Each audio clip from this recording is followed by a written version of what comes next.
وَلِلَّهِ مَا فِي السَّمَاوَاتِ وَمَا فِي الْأَرْضِ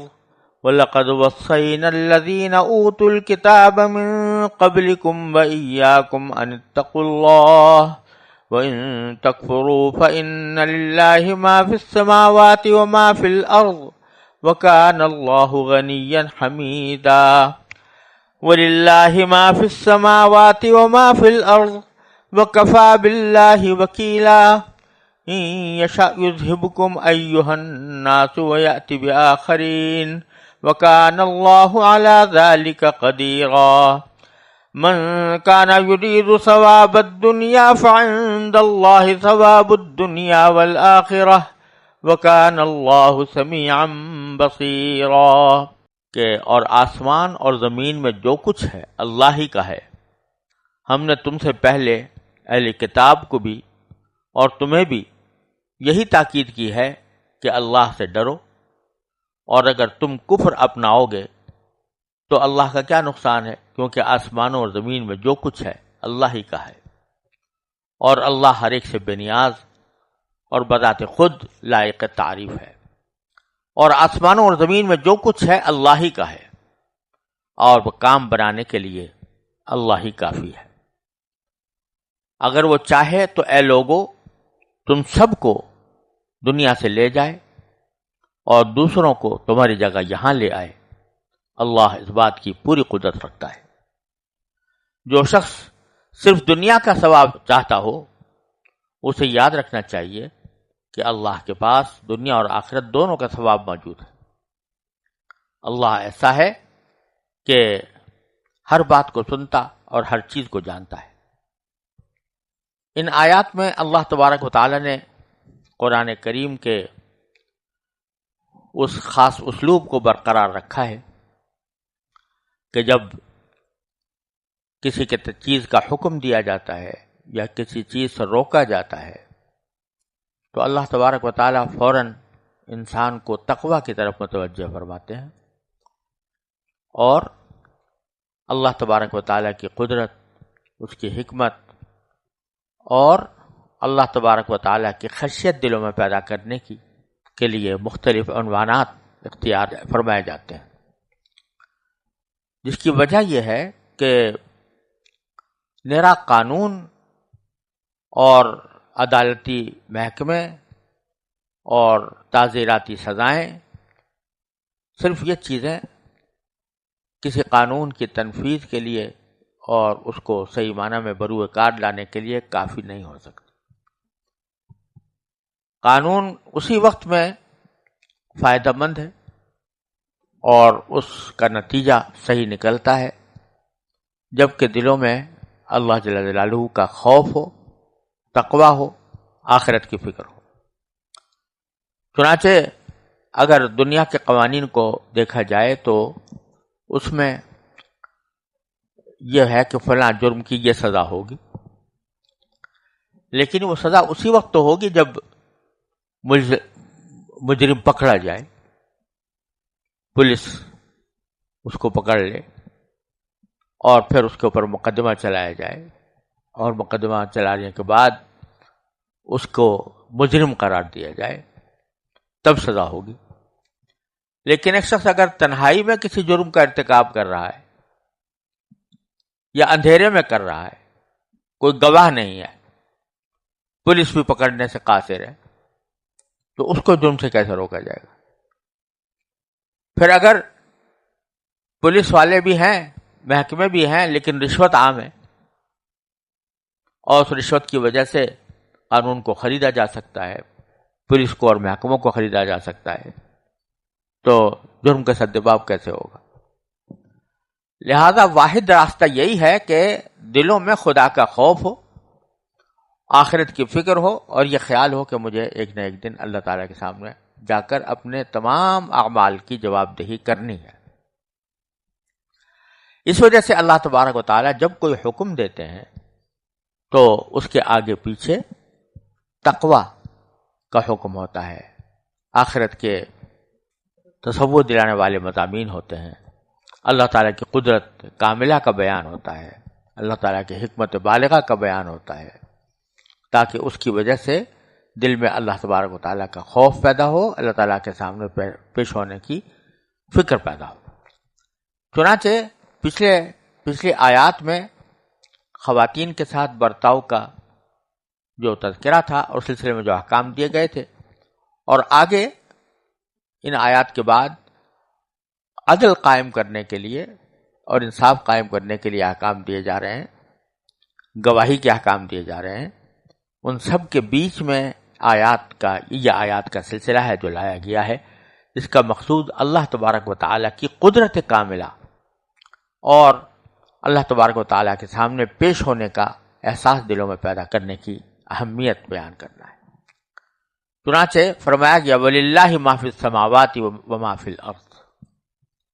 اللہ ہی کا ہے جو کچھ آسمانوں میں ہے اور جو کچھ زمین میں ہے۔ یہ اللہ تعالیٰ کی قدرت کاملہ کا بیان کیا جا رہا ہے کہ زمین و آسمان کی تمام مخلوقات، تمام کائنات اللہ جل جلالہ کی ملکیت ہے، لہذا وہ اس کی قدرت بڑی وسیع ہے اور اس کا فیصلہ نافذ ہونے میں کوئی رکاوٹ نہیں۔ اور فرمایا وَلَقَدْ وَصَّيْنَا الَّذِينَ أُوتُوا الْكِتَابَ مِنْ قَبْلِكُمْ وَإِيَّاكُمْ، ہم نے تم سے پہلے اہل کتاب کو بھی اور تمہیں بھی یہی تاکید کی ہے۔ کیا تاکید کی ہے؟ ان اتقوا اللہ، کہ اللہ سے ڈرو۔ اور یہ جو کہا گیا ہے کہ اللہ سے ڈرو، یہ اس میں کچھ اللہ تعالیٰ کو فائدہ نہیں ہے، اللہ تبارک و تعالیٰ تمہارا محتاج نہیں ہے، تمہاری ڈرنے کا محتاج نہیں ہے۔ وَإِن تَكْفُرُوا فَإِنَّ لِلَّهِ مَا فِي السَّمَاوَاتِ وَمَا فِي الْأَرْضِ، اگر تم کفر اختیار کرو گے تو اللہ کا کیا نقصان ہے، کیونکہ آسمانوں اور زمین میں جو کچھ ہے اللہ ہی کا ہے، اور اللہ ہر ایک سے بے نیاز اور بتاتے خود لائق تعریف ہے، یعنی وَكَانَ اللَّهُ غَنِيًّا حَمِيدًا، اللہ تعالی غنی ہے، بے نیاز ہے اور حمید ہے، یعنی بذات خود تعریف کے لائق ہے۔ کوئی زبان سے تعریف کرے یا نہ کرے، اس کو کسی کی محتاجی نہیں ہے کہ کوئی تعریف کرے گا تو اللہ تبارک و تعالیٰ قابل تعریف بنے گا، بذات خود قابل تعریف ہے، لہذا کوئی زبان سے کرے یا نہ کرے اس کی تعریف تو بذات خود اس کی ذات میں پنہا ہے۔ وَلِلَّهِ مَا فِي السَّمَاوَاتِ وَمَا فِي الْأَرْضِ، اور آسمان اور زمین میں جو کچھ ہے اللہ ہی کا ہے۔ وَكَفَى بِاللَّهِ وَكِيلًا، اور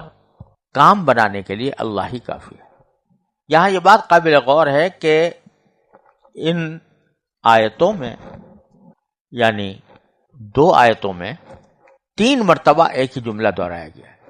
لِلَّهِ مَا فِي السَّمَاوَاتِ وَمَا فِي الْأَرْضِ، یعنی آسمان اور زمین میں جو کچھ ہے اللہ ہی کا ہے۔ یہ 3 مرتبہ جو اس کو دہرایا گیا ہے، یہ مختلف سیاق میں اور مختلف مقاصد کے تحت یہ جملہ لایا گیا ہے۔ پہلی مرتبہ جو فرمایا گیا تو اس کا مقصد میاں بیوی کو یہ اطمینان دلانا تھا کہ اللہ کے رحمت کے خزانے بڑے وسیع ہیں، کیونکہ اس سے پہلی آیت میں یہ کہا گیا ہے کہ اگر وہ آپس میں ایک دوسرے سے علیحدہ ہونے کا فیصلہ کریں گے تو یغنی اللہ کلا من سعتہ، تو اللہ تعالیٰ ہر ایک کو اپنی وسعت سے اس کو بے نیاز کر دے گا اور ایک دوسرے سے بے نیاز کر دے گا۔ اللہ تعالیٰ اپنی کی رحمت بڑی وسیع ہے اور اس وسعت کی وجہ سے اللہ تعالیٰ ہر ایک کو بے نیاز کر دے گا۔ بیوی شوہر سے بے نیاز ہو جائے گی، شوہر بیوی سے بے نیاز ہو جائے گا۔ تو اسی کو تاکید کے لیے یہ فرمایا گیا کہ آسمان اور زمین میں جو کچھ ہے اللہ ہی کا ہے۔ تو میاں بیوی کو اطمینان دلانا ہے کہ اللہ کی رحمت کے خزانے بڑے وسیع ہیں، وہ دونوں کے لیے کوئی مناسب ذریعہ پیدا کر سکتا ہے۔ پھر دوسری بار جو وَلِلَّهِ مَا فِي السَّمَاوَاتِ وَمَا فِي الْأَرْضِ کہا گیا کہ آسمان اور زمین میں جو کچھ بھی ہے اللہ ہی کا ہے، وہ اللہ تبارک و تعالیٰ کی بے نیازی بیان کرنے کے لیے فرمایا گیا کہ کسی کے کفر سے اس کا کوئی نقصان نہیں ہوتا، کیونکہ ساری کائنات اس کے تابع فرمان ہے، اسے کسی کی حاجت نہیں۔ تو وہ اس سیاق میں آیا ہے لِلَّهِ مَا فِي السَّمَاوَاتِ وَمَا فِي الْأَرْضِ، کہ اللہ تبارک و تعالیٰ کے پاس زمین و آسمان کے سارے خزانے ہیں، اور تیسری بار یہ جو وللہ ما فی السماوات ما فی الارض وکفی باللہ وکیلا، تو یہاں اللہ تبارک و تعالیٰ کی رحمت اور کارسازی کا بیان ہے کہ اگر تم تقوی اختیار کرو گے اور اطاعت کا راستہ اختیار کرو گے تو وہ تمہارے سارے کام بنا دے گا، کیونکہ اسی کے قبضے قدرت میں ہے جو کچھ آسمانوں میں ہے اور جو کچھ زمین میں ہے۔ تو اس طرح تینوں جگہ اس کا فائدہ اور اس کا مقصود مختلف ہے، لیکن حقیقت ایک ہی ہے کہ آسمان و زمین میں جو کچھ ہے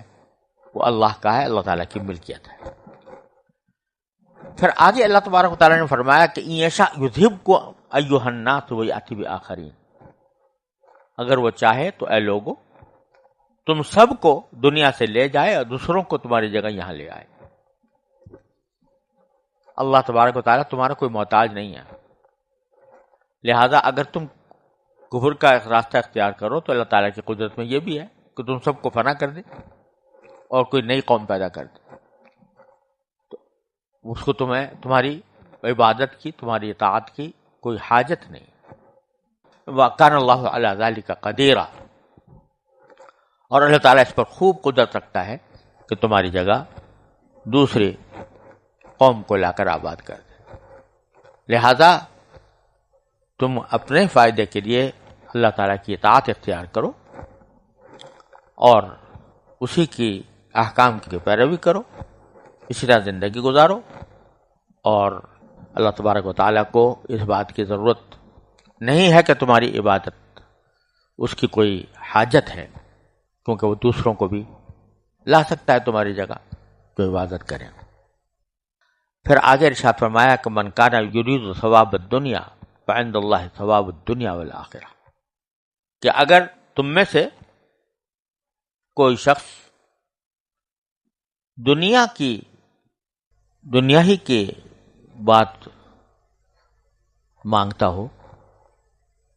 یعنی دنیا کا ثواب چاہتا ہو